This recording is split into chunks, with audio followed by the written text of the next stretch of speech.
to the Ohio Ram Show as we begin our 9th year on the air. Well, hello everybody. This is the 9th year of starting the Ohio Ram Show. And we got Jim Lawyer here, my sidekick, who's helping me today. Hi, Jim. How are you? Very good, Lee. How are you doing today? I'm doing pretty well. And this is going to be show number 321, believe it or not. I don't know how that happened, but It just takes time. And I could reminisce, Jim. You and I go back a long way with this. Definitely. About the past, but I'm not going to take time to do it because we got a very important guest with us here today. And we want to make sure that we give him the time that's due. And I do have a couple of announcements, but we want to thank the people here in Ohio that helped make this show come about and the time stations. So, Jim, tell us a little bit about the time stations here in Ohio. Yeah, basically we have 3 time stations in Ohio. We have Oxford, which is time station 41, and it's run by a great group of gals, the Golden Try, and a couple of guys. Then we have time station 42, which is in Blanchester, and it's run by Amy and John McFadden and a couple of other people. Great time station. And then we have a third one now in Chillicothe, which I run with April. And we started 2 years ago there and want to continue on. And then we'll go forth to Athens if we need to. Well, hopefully that'll happen sooner or later. So there are some people over there in Athens who we could get involved, I think. I think so, too. So, yeah. Well, just a way of announcement, we do have another show coming up next week with Veza Asman with Spiegel Bikes. Spiegel Bikes has become a part of ultra cycling in a very special way. We don't normally get involved in hardware too much, but we thought Vesta has an interesting story to tell, and we'd like to get her on the show. So that'll be coming up next Thursday at this same time, and that'll be live like this is live. I just want to say, if you're watching on Facebook, and I see we got a number of people out there watching, if you're watching on Facebook, you can make a comment. It'll show up here in our comments section. And if you're on YouTube, the same right below there. And while you're at it on YouTube, just hit that subscribe button. We'll be glad to show you more shows as we go along. And on Facebook, while there's a like button down there somewhere, you hit that. We'd appreciate that as well. So I can sometimes tell if you're here, if you're on Facebook, but not at all if you're on YouTube. But not everybody shows up. So if we want to know you're here, just say hi if you don't have any comments or questions. But that's enough of that, Jim. Let's get Rick Boethling in here. And Rick, how are you doing? I'm doing fantastic. I hope you guys are well too. We're doing really great there, and I see we've got a number of people in here. Hey, pop in, say hello to us. Just give us a comment. We'll be glad to. And if you don't ask any questions or make any comments, we ain't going to have much of a show here because Jim and I run out pretty quickly. I do want to take note that I see Spiegel Bikes is here with us. Spiegel Bikes, pop in here and say hello to us. And one of the things that we were just talking about before we went on the air, we want to make mention of, we know that Marco Ballo had an accident. I don't know if anybody has any late word on how he's doing. You don't have anything, Rick, do you? I don't have anything newer than what Vic put up on Facebook, and I think he's, like you said, he's going to be off the bike for a little bit. But like most cyclists, I'm sure he'll bounce back stronger than ever. Yeah, it's kind of a blow to him. So, well, Jim, while we're waiting for somebody else, you got a question you'd like to ask? Well, I mean, as far as is there any thought if things stay status quo how they are right now, unfortunately, I'm assuming we probably would go ahead with 2021. Any thoughts on how we would handle time station stuff, etc.? You know, obviously this year's been an incredible challenge having to deal with restrictions if events can even happen. Correct. And I just exchanged some emails with the people we work with in Oceanside. Mm-hmm. They feel good about 2021 happening, even if everything sits as it is. They think, Okay. They like our event. It's kind of suited to not having big crowds and not having tons of people in any one given area. So the state, or the city of Oceanside's pretty excited. The state, who knows what they say, but ultra cycling by nature is pretty socially distanced. And you've seen a lot of events starting, now that some of the restrictions are lifted, you've seen events happening. And there's another, I think 10 or 12 events happening after this year, still this year. So right. I think the event will happen. I do have confidence in that. What it means, as far as time stations and actual rules and restrictions, that's a challenge, because in California, we're trying to kind of break new ground with it, with the WTTC. We're kind of sitting in no man's land right now with it, waiting for people to tell us something, because there's nobody out there getting events done right now. And we're trying to be one of the first. So hopefully have a lot better answers soon. Yeah. Well, I mean, that'll be a good learning experience too for next year then too. Yeah, we do know that the Film Commission got an approval to film in Oceanside in mid-October. So I think that's a positive step in that you're starting to see events or activities like that being allowed and permitted. What the restrictions will be, that's kind of, we're sitting in no man's land and trying to develop those ourselves with the state of California. And generally, if we can get California's okay, we can get through the rest of the country. Right. Good. Excellent. Well, Spiegel Bikes checked in, says hello, Vesta over there in Montreal, I believe. We're going to have you on the show here next week. We just announced that. We'll mention that again. And we have a comment here from Andy Powell. Cleveland Touring Club says, former Ram crew member, the risk is high for relay crews, bodies packed into RVs. Yeah, that's a problem, and we've got to deal with. Rick, last spring, I thought about you guys, and I thought, I'm just tickled to death. I don't have to deal with the decisions you had to make. How did you go about actually coming to that choice? I think some people said you made it too soon, some maybe too late. To talk about it. The hard part about it is you don't know, right? You can always look back and say, oh, well, we made it at the right time. We made it at the wrong time. Hindsight now, I feel pretty solid about the decision we made. And it wasn't an easy one. This is, like a lot of people, our full-time jobs.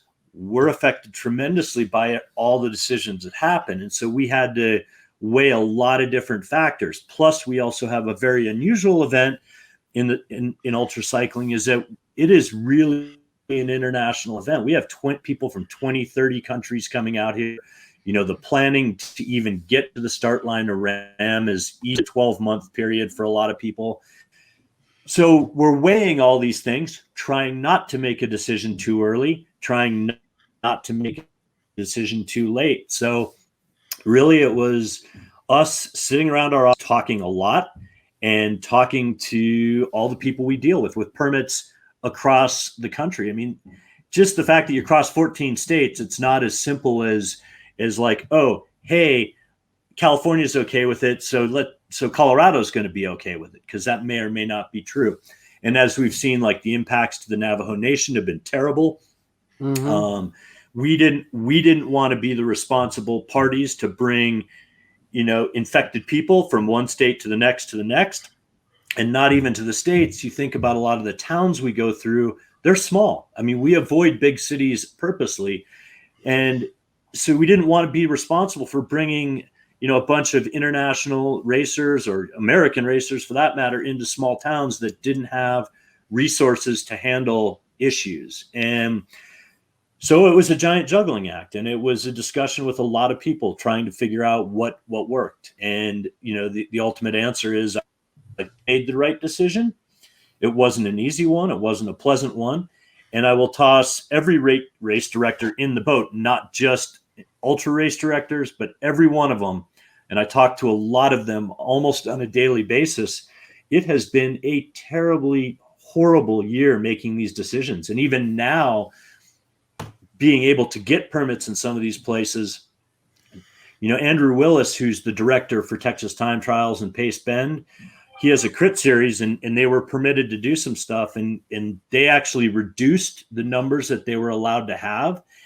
And his answer was, just because I'm allowed to do something doesn't mean I should do something. So, right. And I don't know the exact numbers, but I know they allowed him to have some number of racers. He actually reduced that by quite a bit because he felt it was safer for everybody involved. So those are the things you balance, and they're not fun and they're not pleasant. We've dealt with upset people about it. We're not happy about it. We're not excited that we had to cancel our events, and they're just decisions you have to make, and they're challenging, to say the least. Okay, and Lisa Frunkhorst, she is one of the kingpins over there in Time Station 41 in Oxford. A Ram veteran herself.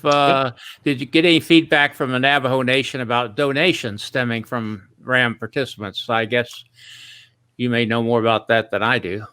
I haven't heard anything from them. We have not talked to them again since we shut down for the year. They're really they are their own nation, and they're really self-contained, and we don't talk to them a lot. We talk to their police departments. They're super friendly. They're super helpful to us. They're encouraging to have the event there, but we haven't heard anything since everything got shut down, and what, any donations or anything that's happened there since then. But I may know more when we re-engage with them, because we've already started talking to people about 2021 and how we're going to handle it. So we'll undoubtedly talk to them soon. Jim, you got any more questions? Not right off the top of my head. Maybe it would be a good idea to maybe try to contact some of the other time stations once we get closer, and let's all get ourselves situated the same kind of way with protection, etc. Would that be a good idea, Rick? Oh, without a doubt. When we get a little more understanding in the process, we'll reach out to everybody we work with. Okay. Time station, but we need to re-engage with the cities we start and finish in. They're the biggest challenges for us, and so we've already started talking with Oceanside. And once we get a little farther in the process, we'll have to re-engage everybody. I mean, we have a lot of things, racers to worry about. We also have officials we put on the road, all the time stations we deal with. So they're all in play, and we have to talk to all of them to make sure things will run appropriately. And, of course, even still, things change frequently with what rules, regulations, diagnoses are, all these things, state of healthcare. My wife actually works in the healthcare industry, and they sit in with their chief medical officer every Monday and get updates. So I hear all these updates, and, the news from every different place you get it is sometimes different. So when you deal with things like vaccines and things like that, it is so in flux right now. And that's what makes it so incredibly challenging. It's one thing, again, to put on an event in one city, one state, whatever. We're running it across 14 plus all the cities, and so that the challenge is incredibly difficult. And we do all the research we can, but we're not doctors. We're not doctors, and I don't play politician, nor do I play doctor. And so I have to work with what I have, and sometimes it's good, sometimes it's bad, and we do the best we can. Gotcha. Okay. Well, we're looking forward to doing whatever we can, however we need to do it. I appreciate that. You guys do a fantastic job, of course, and you with the exception of Congress, you guys have been one of the longest running time stations out there, that all of the Ohio stations. So it's been great. We'll keep it going. Yep. We'll do our best. Yep. Actually, we go back to before we were on the route there. We were having staff time stations back when we went through Troy, if you recall Yeah. those days, Rick. Yep. Yeah. I do. That's where I got back in it. Actually, I was out there in the 1980s before they left Ohio. Yep. And that was disappointment and we were excited when you came back. Lisa again wants to know if you've retained your 2020 registrants. Looks like registrations are coming in. Yes. So 2020 registrants, obviously super challenging. Again, dealing with how to deal with rollovers and all that. And, we weren't able to refund money. Events, just the way events work, they aren't sitting on giant pools of cash. When registrations come in, they're being put to work right away, So rolled all the rate from 2020 to 20. Ended it to 22. So we're trying to be as flexible we can with people's schedules. I would say most this year will be racing next year. There are a few that said, "Hey, I have like one team had two racers I think had kids, and they're like, well, we're going to have to push it back another year." So the general answer to Lisa's question is, yeah, I think probably 80% of the racers that were registered for 2020, you'll see racing in 2021. Okay, and again, remind you, I see a number of people out there. We don't know who you are, but if you put a comment in either on YouTube or Facebook there in the comment line, and we can see you're here and have some questions. One of the things that came up this year, and some people were asking, do you see anything like VRAM, VRAW continuing in the future? So I have been working diligently with the folks who helped us with that. The simple answer is probably not. There may be iterations of it. There's going to be virtual racing for sure. I don't know what it's going to look like. I know that VRAM, and we have tried to work with at least 4 different platforms on it, including full gas where it happened this year. The trouble with it is from the host's side of it, it's extremely intensive resource wise, and the value of it to them coming back is not big enough to justify 2 weeks of 24 hours a day resources. But there will be versions of long distance and virtual stuff for sure. No question. Okay, I'm going to ask a question that we Ohioans would ask. There's no longer any RAM qualifier here in Ohio or the adjacent states, as I recall it. Is there any chance that the Ohio RAM Challenge would come back? At this immediate second, I know probably not. It has to do with, in part, just the resources that are out there and available. We would love to see a good, solid RAM qualifier back, whether it's Ohio, Pennsylvania, New York, somewhere up in the kind of Northeast area. If at some point our resources and availability of resources changes, yeah, and I'd love to see when I'm up there. If it means I'd do it again. It just, putting on events is challenging. It's challenging if you live in the state that you're doing it. It's extra challenging if you don't live in the state and have to do everything remotely. Right. So fingers crossed, maybe someone else will take up those reins. Otherwise, who knows? We might make it back out there. There's been a little chatter here in southwestern Ohio among some people. I don't think anything's come of it. I don't think a lot of people realize what it takes to put something like this on. It's not something you just do at the drop of a hat. We've got quite a few people watching, Rick, but they're not showing up here, so we don't know who you are. Right? Just say hello, if nothing else. We'd love to find you here. Well, Well, I'm mostly a pretty nice guy. I'm happy to answer questions. Yeah. I'm in the process of remodeling house. I can talk to you about remodeling homes. You name it. Well, I'll ask you a local, a geographic. Has the fires been bothering you there much in Boulder? So Boulder. So I live in Denver. I work in Boulder. The fires up until about the last 3 or 4 days have been awful. Like just I go to a park and work out in the mornings. I'm staying out of gyms for obvious reasons. So we go work out in the mornings, and it is smoky and terrible.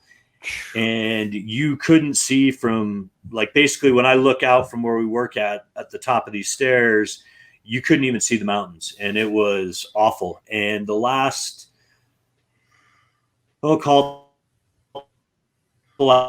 gotten a lot better. You can actually see cool down. So I think the two big fires are pretty well contained. I know there's some others burning, not affecting Denver, Boulder too badly right now.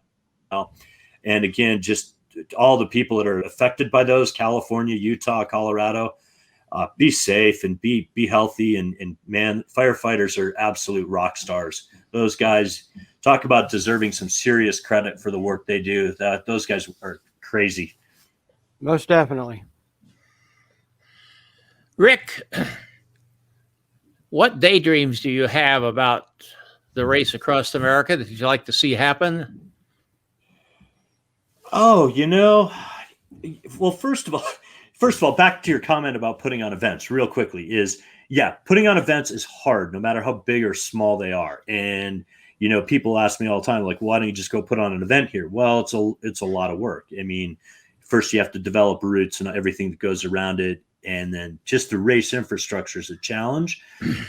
So that being said, dealing with, looking at an event, we always look to make RAM better, and we are always looking for things to make it better. And sometimes it's super visible, sometimes it's not. Sometimes it's behind the scenes quality. Ultimately, we just want to see it get better and bigger and more recognized. Fortunately, we have a pretty good following around the world. I'd love to see a great high quality documentary come out of RAM someday. I hope always to improve, the media that surrounds it. I mean, Vic and all the media people that we have are fantastic, and he's kept that team together, I think, for 3 years now. So they're getting better at it. I want the whole experience to be excellent from beginning to end. And so always trying to make that better for the racers, better for our fans, better for the staff that volunteers and works for us. So that is a daily, hourly, minutely type dream for me, Lee. Okay. Well, here is one of the future stars of ultra cycling who joined us here. Adam, we're glad to see you. And we certainly like to see what you're doing there. He says, have y'all thought about a RAM qualifier in Kansas? Well, that you kind of already just adjust that a little bit.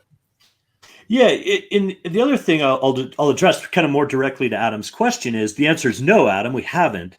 But part of the reason is it's not just, having RAM qualifiers everywhere. I mean, we probably get almost weekly people asking us about becoming RAM qualifiers, and and we like to get as many races involved as we can, but just doing races is, you need aspects to them. One, you need a strong cycling population. So you need places where there's already a built-in fan base or, participant base.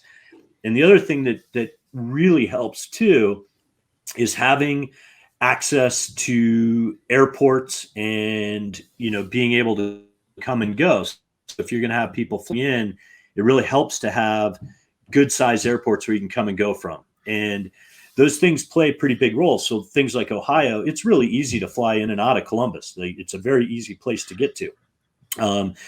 Denver here, I'd love to see a qualifier in the state that I live in, and that could happen. Denver's a very easy place to get to. Oddly enough, we looked at Las Vegas years ago, and believe it or not, Las Vegas is not a very easy place to get to unless you live kind of in the U.S. or in certain areas. So we kind of look for places, if we're going to produce the event, we want it to be as accessible an area as we can get it. So that's kind of the reason. But no, Adam, we have not looked at Kansas. The places where we used to have qualifiers that we ran, like Portland and Minneapolis and Ohio, Florida, all those courts sitting there, and we're actually I believe we're going to make those public, and so people can go train on them and practice on them. But I think if we were to relaunch qualifiers ourselves, we'd probably go back to one of the cities that we were already in.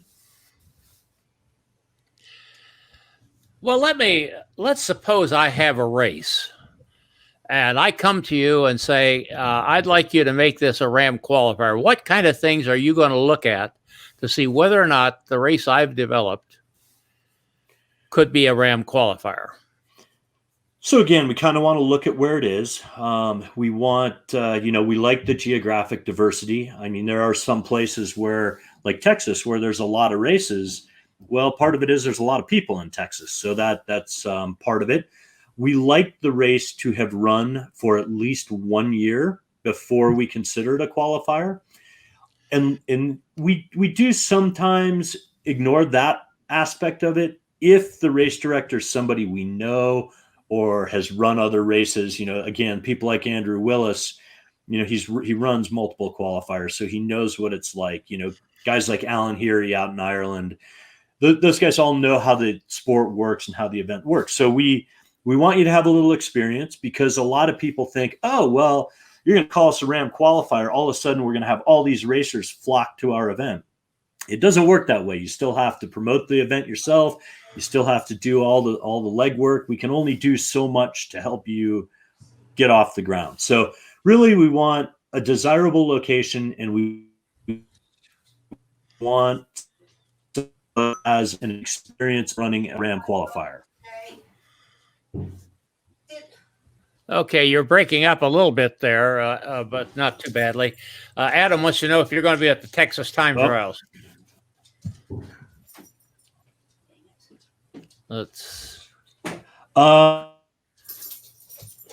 You're breaking up pretty good. Hopefully we can see if my mic gets a little better. We don't have any plans to be there. Is there a puzzle over here? Let me ask, does Is there a puzzle? Adam, you're going to be at Texas Time Trials, aren't you?